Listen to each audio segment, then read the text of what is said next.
अयोध्या से खबर। गायों के संवर्धन व संरक्षण को लेकर गौ सेवा आयोग अयोध्या में मंडलायुक्त सभागार में गौ सेवा आयोग के अध्यक्ष श्याम बिहारी गुप्ता, कमिश्नर गौरव दयाल, आईजी प्रवीण कुमार और मंडल के अधिकारी मौजूद रहे। गौ सेवा आयोग के अध्यक्ष श्याम बिहारी गुप्ता का बयान, सबसे बड़ा गौवंश हमारे किसानों के घर में है, दूसरा सरकार द्वारा आश्रित गौशालाओं में है, तीसरा स्वयंसेवी संस्थाओं द्वारा संचालित गौवंश आश्रय स्थल में है।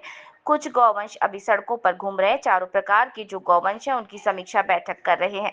गाय हमारी समस्या नहीं, गाय हमारा समाधान है। खेतों में सूक्ष्म जीवाश्म खेती का आधार है जो गाय की गोबर से पूर्ण होता है। जब धरती में गौमूत्र गोबर हो जाएगा तो धरती सुरक्षित हो जाएगी, बच्चों को परिपूर्ण भोजन मिलेगा। इन गोबर और गौमूत्र से खेती होगी तो खेती की लागत कम आएगी। आने वाले 2047 में जो विकसित भारत होगा उसका आधार गांव, गौवंश व किसानों की खेती होगी। गाय के गोबर से खेती होगी, जैविक खेती होगी। खेत का रकबा कम होता जा रहा है, आबादी बढ़ती जा रही है। भूमि मजबूत होने के लिए हमारी देसी गाय का गोबर और गौमूत्र है। गौ सेवा आधारित खेती की जो परिकल्पना हमारे प्रधानमंत्री ने की है उसकी हम लोग समीक्षा कर रहे हैं। हमारे चारे का उत्पादन, गांव आश्रय का संवर्धन, संचालन हम जो स्वयंसेवी संस्थाओं को देने वाले हैं। मुख्यमंत्री निराश्रित गौवंश योजना के अंतर्गत एक गाय ले जाइए 1500 रुपए में मिलेगा, 4 गाय ले जाइए 6000 रुपए मिलेंगे। नेता को गोबर से बदबू नजर आती है, ऐसे परिस्थितियों में जाके गो संरक्षण के लिए संवेदनाओं के साथ हो गए, इसके लिए साधुवाद।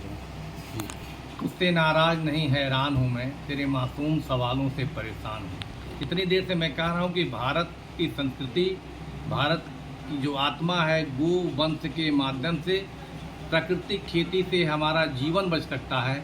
ऐसे में अगर संस्कृति बचाना है, जीवन बचाना है, तो गो संरक्षण, संवर्धन, प्राकृतिक खेती के माध्यम से देश की प्रगति होगी। माननीय पूज्य योगी आदित्यनाथ जी महाराज इस पर संवेदनशील हैं, जिसको लेकर पूरा आयोग पूरे प्रदेश में भ्रमण करके अधिकारियों के साथ, जनता के साथ, पत्रकारों के साथ बैठकर इसके लिए और अच्छा बेहतर क्या किया जा सकता है, उसके लिए हम लोग आए हैं।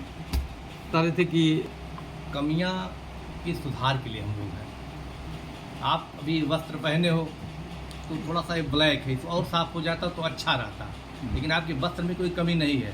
हम लोग इसीलिए आए, जो योजनाएं चल रही उनको सही रूप से धरातल पर उसका प्रभाव दिखे ना दिखे, उसकी समीक्षा करके अधिकारियों को उसके लिए निर्देशित करेंगे कि और अच्छी से अच्छी व्यवस्था हो जाए। हम लोग संतुष्ट होने वाले लोग नहीं, हम बेहतरी के लिए काम करने के लिए हैं। गौशाला बदहाल है, इसमें क्या कहेंगे आप?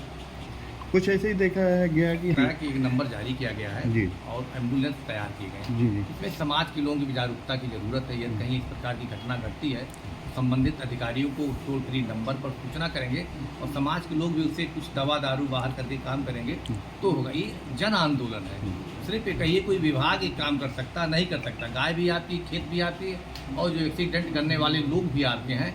ऐसे में सरकार की तरफ, आयोग की तरफ से व्यवस्था की गई है कि ऐसे गोवंश के सींग में हम गले में रेडियम का पट्टा डालें जो दूर से दिखाई पड़े। उनको टैगिंग की जा रही है, विभाग के लोग लगे हैं, इसके लिए सफलता मिलेगी। धीरे धीरे हम सारे उस विषयों को ठीक करेंगे।